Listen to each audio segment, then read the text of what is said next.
The playoffs are here, and you can predict the action all the way to the finals with FanDuel Predicts. Predict the spread, the total points, and even the game-winning moments that make the playoffs. Sign up and get a $25 bonus with FanDuel Predicts. Offered by FanDuel Prediction Markets, LLC, a registered futures commission merchant. 18-plus bonus is non-withdrawable and expires 7 days after receipt. Trading derivatives involves significant risk and may not be suitable for all investors. Manage your activity with their consumer protection tools. Restrictions apply. See terms at FanDuel.com/predicts/bonus-offer-terms. Listen, all you New Yorkers. Taxi. Okay, man, we're looking around. This is the 77 WABC minicast. A remarkable statement was made about a week ago by former Congressman Matt Gaetz. Matt Gaetz said that he was well, I'll tell you in a second what he said, but it's so remarkable that John Katzimatidis, the owner of the Red Apple Audio Networks and host of Katz and Cosby, a great broadcaster, a great entrepreneur, on the phone with us now. We both said, well, how do we get a hold of Senator Gaetz? I mean, I'm sorry, Congressman Gaetz. Lots going on. Congressman Gaetz. And Katz said, well, I know him. My daughter knows him. We'll get a hold of him. Congressman Gaetz, are you there tonight? Are you with us tonight? Yeah, it's great to be with you, Walter. Thanks for having me on. I can't wait to discuss everything going on. First, certainly want to thank the Big Cat for reaching out, and good to have a chance to speak with your audience. It's an honor to meet you with my listener. I get to meet you with the listener at the very same time. I have followed you for a long time. I lived in Florida for a year, know of your work, know how respected you were among your constituents. And then there was a lot of excitement relative to the job that I, Walter Sterling, felt strongly you should have been able to take as Attorney General of the United States. But believe it or not, you made a statement about 10 days ago that was even bigger than being Attorney General of the United States. And it's about aliens, and it's about our government. Could I ask you to just step back a second and take all the time you want to restate what you said? Sure. I was in my final year of my final term in Congress, and I was told that a constituent wanted to meet with me who was serving in the United States Army, very well-known 7 Special Forces Green Beret group that was at Camp Bull Simons in my district. When I got these type of meetings, sometimes it would be about child care, sometimes it would be about a vaccine exemption, and so I didn't really know what to expect. And this guy walked in, and he had two. He was in uniform. He was a senior enlisted service member. He had 2 kind of gray-haired guys in suits that joined him that he said were with high-end defense contractors, and they indeed confirmed that they were. And he laid out to me that he would be leaving the military soon, but wanted to let me know before he left that he was aware of hybrid breeding programs where captured extraterrestrials were bred with abducted humans to create a hybrid race that the military believed could communicate then with both people here on Earth and people elsewhere. And I was shocked by the briefing. I had 2 of my staff with me. I had my general counsel with me, and I had my senior military attaché with me. And when the briefing occurred, the request from this whistleblower was that in these various locations around the country, I would have members of Congress all show up at one time, because he alleged that this was a very mobile enterprise, and that if all members of Congress showed up at these different places at one time, this would be found out and exposed, and this was a service member very upset by this. And that was that we didn't take action on it, but at the end of the day, we were unable to confirm some of the elements of the story, but it did strike me as one of the strangest briefings I ever got. Matthew Gaetz, I can't even imagine what your gut reaction was. John Katzimatidis, do you have an initial reaction to what Matthew has told us? Well, I've been a believer of what's going on for a very long time. And there's things we all know that we can't talk about. Tonight being Easter night, I will repeat to you what I'm the highest ranking layperson in the Greek Orthodox Church, what an archbishop once told me. And what an archbishop once told me, when we had a discussion on the way to the West Coast on an airplane, it was just me and him, and I asked him, Your Eminence, what is the church's position on this? And you know what he said? He says, what makes you think our Creator only left his seeds on just one planet? Mm. So, well, now, and I don't know if Matt, Congressman, I refer to a lot of people. If everybody looks at the Washington Post in 1952, July of 1952, front page of the Washington Post, there were 50 UFOs circling the capital of the United States of America. And there was no such thing as drones those days. And I understand that through some of my sources, that President Eisenhower met with them, and that a deal was struck.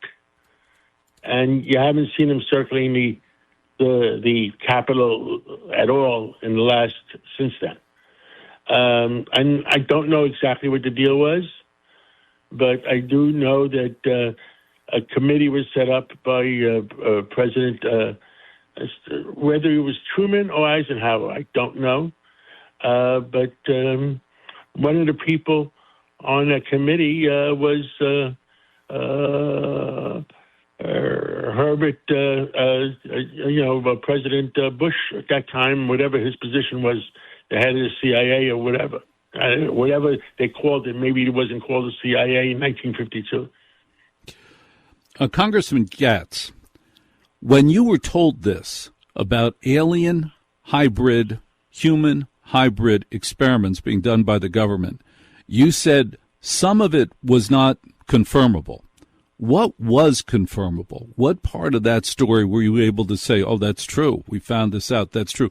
What part of the story about alien-human hybrid did you believe as a congressman, as a lawyer, as a potential attorney general? I mean, you're a smart guy, and there must have been some parts of that story where you said no way, but other parts that made you go, probably. Well, the only things we were able to confirm related to the identity and mission set of the people giving us the briefing. And those were real people from, real missions at real military components giving us the briefing. Beyond that, no one on my staff believed this conduct was occurring. They all thought this was bogus.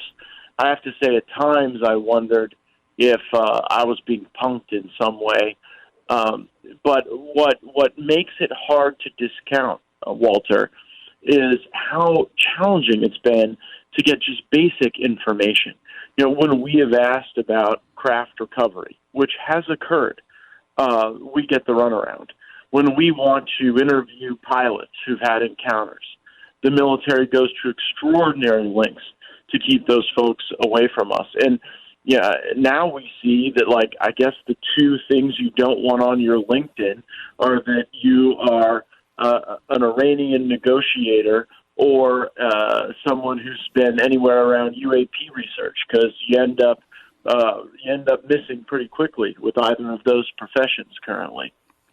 What I have wondered about, Matt, is why, if these crafts are landing, if they are spending government money on alien human hybrid, if there are black ops budgets that run through the Congress and Senate, secret budgets, billions of dollars to be my guess, to deal with UAPs, UFOs. The overriding question I've always had is, well, why is this being kept from us? What is the problem with us knowing the information? And the only suspicion I've got, and I really be curious about what you think, is that the minute it becomes known that there are aliens from outer space or aliens from a different time or an alien from a different universe, that they are part of our culture, part of our society, part of our earth, the people in power become much less powerful. I also think it has a lot to do with the movement of money. I think that if this were broadly accepted, the impact on markets and asset classes would shift, and that would create a lot of losers who want to maintain value where they currently have it. At the same time, I'm not entirely sure that there are billions of dollars in black ops budgets going to this. I have a rising suspicion that a whole lot of the actual research and work and spending of funds and facilities are funded by private entities. Aligned contractors, subcontractors with some of these major defense enterprises. And I say that because there's been a lot of literature on who, if anyone, has benefited from craft recovery, reverse engineering, technological exploration, and a lot of times it's been these private sector entities, and moving the spending and the assets there creates an additional layer of secrecy. The big jet propulsion companies, the Bell Laboratories, the Grummans, all of the companies involved in basic research, reverse engineering, who would be using lasers, computer chips, night vision, plasma, all of those companies that could profit from this, it has always been suspected that they are the ones who benefit from it, that first the U.S. government retrieves these crafts and then sells off pieces to these different private enterprises. Does that make sense to you? Yeah, it sells it or just gives it to them, just in exchange for, entities like Lockheed Martin doing the reverse engineering. They get access to the stuff. And that allows the federal government to not have to have too many government hands on that stuff. But if you look at some of the technologies that have emerged out of the Air Force, out of some of these defense contractors, there's rising suspicion that it may be reverse engineered at some level. Now, Matt Gaetz, when you were in Congress, how often, if ever, were you given updates, formal updates on, yes, we retrieved a craft, this is what we learned about it? Were you ever sat down in a skiff and said, here's what's going on? Well, I think the most compelling moment on that specific fact emerged in an open hearing with David Grush, who talked about the specific CIA elements who were engaged in craft retrieval, how that craft retrieval had led to the development of biologics, and how the testing of those biologics showcased non-human elements. And so that was that hearing took years just to get, and with Mr. Grush there, the whole world heard that information. We on the Armed Services Committee, I served on that committee for 8 years. We would get briefings on UAPs often when we would do installation visits. I would go to Eglin Air Force Base, or I would go to San Diego and the Navy base there, and you would meet, and part of the threat package briefing would be, oh gosh, we had airspace closed this day because we had some UAPs. And sometimes folks would shrug and say, yeah, a drone, a weather balloon, and maybe that would have been the case in some times. But there were other times I met with pilots who said they encountered craft, that were not explainable in those ways.